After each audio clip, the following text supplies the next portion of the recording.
Berjumpa lagi dalam permenungan kita edisi Senin 20 Maret 2023, Pekan Prapaskah keempat. Hari ini adalah Hari Raya Santo Yosef, suami Santa Perawan Maria. Bacaan-bacaan liturgi hari ini. Bacaan yang pertama dari kitab kedua Samuel, bab 7 ayat 4 sampai 5a, ayat 12 sampai 14a, dan ayat 16. Bacaan yang kedua dari surat Rasul Paulus kepada jemaat di Roma, bab 4 ayat 13, ayat 16 sampai 18, dan ayat 22. Dan bacaan Injil diambil dari Injil Matius bab 1 ayat 16, ayat 18 sampai 21, dan ayat 24. Secara ringkas, Santo Yosef, suami Santa Perawan Maria, adalah seorang yang saleh, seorang yang jujur, seorang yang bijaksana dan sangat bertanggung jawab melaksanakan pekerjaan-pekerjaan yang dipercayakan Allah kepadanya sebagai bapa keluarga Nazaret. Pada abad yang ke-19, Paus Pius yang ke-9 mengangkat Santo Yosef sebagai pelindung gereja universal. Selain itu, Santo Yosef juga adalah pelindung keluarga Kristen, pelindung kaum buruh, dan juga pelindung orang-orang dalam sakratul maut. Apa yang bacaan-bacaan liturgi katakan tentang Santo Yosef? Mari kita lihat dalam bacaan yang pertama. Nama Yosef memang tidak disebut, tetapi disebutkan sebagai anak kandung, keturunan Raja Daud. Allah berfirman kepada Samuel untuk berkata kepada Nathan, dan supaya Nathan pergi kepada Raja Daud untuk menyampaikan kepada Raja Daud bahwa ketika Raja Daud meninggal, masih ada anak kandungnya, keturunannya, yang akan melanjutkan kerajaannya, bahkan kerajaannya itu tidak berkesudahan bertahan untuk selama-lamanya. Dalam konteks hari raya hari ini, maka apa yang secara tersirat disampaikan oleh Nabi Nathan itu mengacu kepada Yesus Kristus, dan Yesus Kristus sebagai anak Santo Yosef.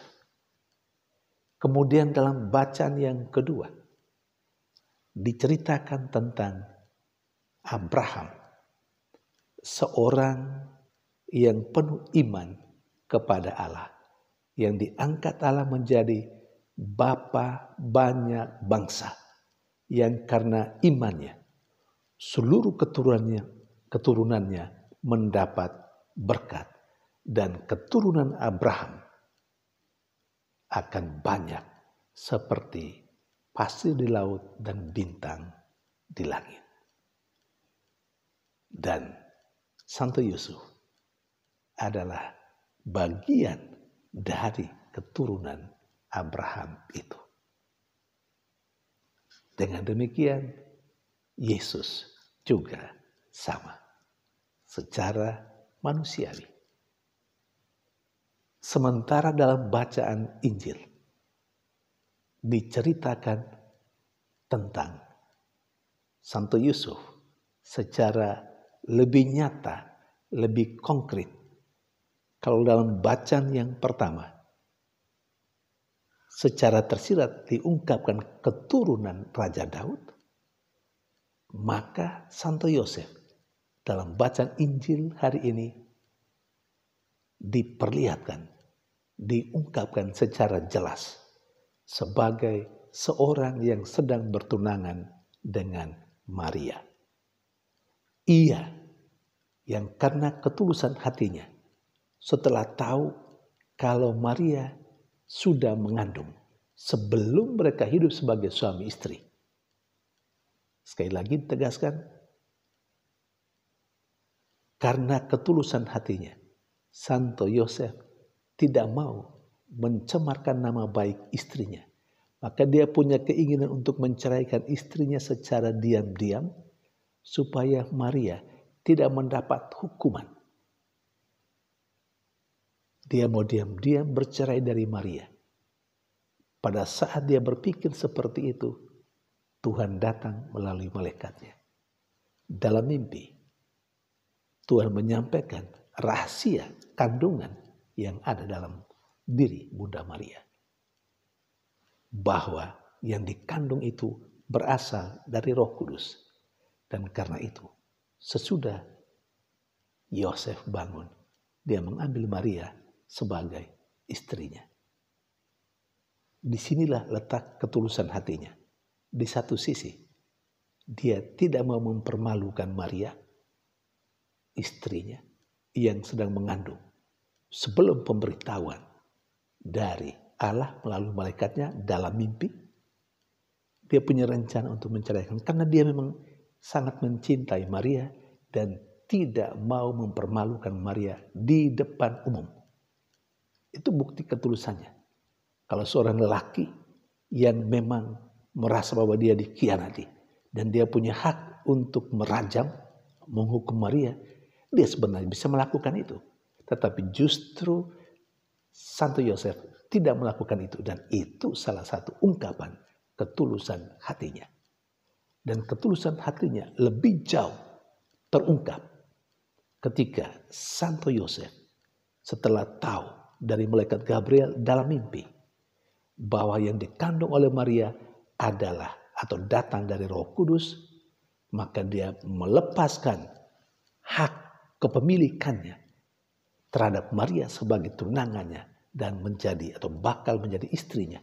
Dia lepaskan semua itu supaya Maria sungguh dipakai secara sempurna oleh Allah.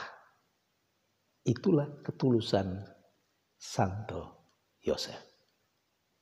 Selain ketulusan, Santo Yosef adalah seorang yang taat kepada perintah Allah. Dia rela apa yang menjadi haknya diabaikan, dibiarkan berlalu. Yang paling utama bagi Santo Yosef adalah kehendak Allah. Dan karena kehendak Allah, Maria dipersembahkan untuk menjadi bunda yang mengandung dan melahirkan. Yang kemudian secara bersama-sama mereka mengasuh Yesus. Sampai Yesus melaksanakan misi perutusan yang diberikan Bapa kepadanya. Menyelamatkan manusia dengan mengalami kesengsaraan, penderitaan, kematian, dan kemudian kebangkitan.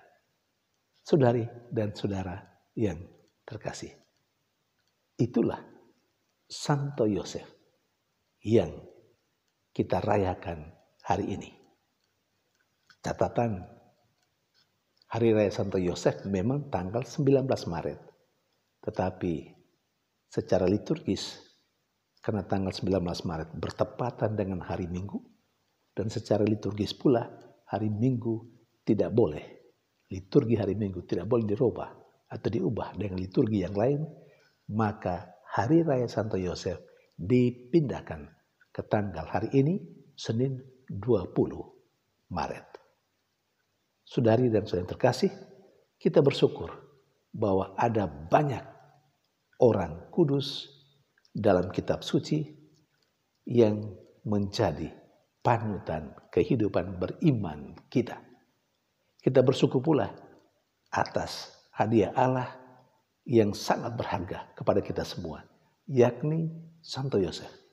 Mari kita tingkatkan rasa syukur kita pada Allah, karena bagi kita dihadirkan begitu banyak orang khusus untuk hari ini.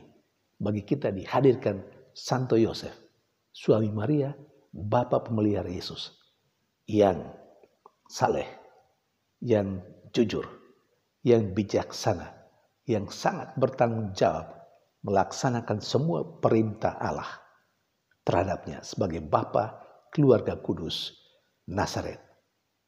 Lebih lagi, seorang yang tulus hati dan juga yang taat kepada Allah.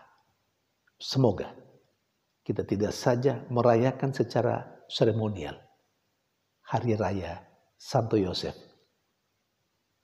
suami Santa Pramana Maria hari ini, tetapi kita terinspirasi untuk menjadi manusia yang memiliki kualitas hidup seperti Santo Yosef sendiri.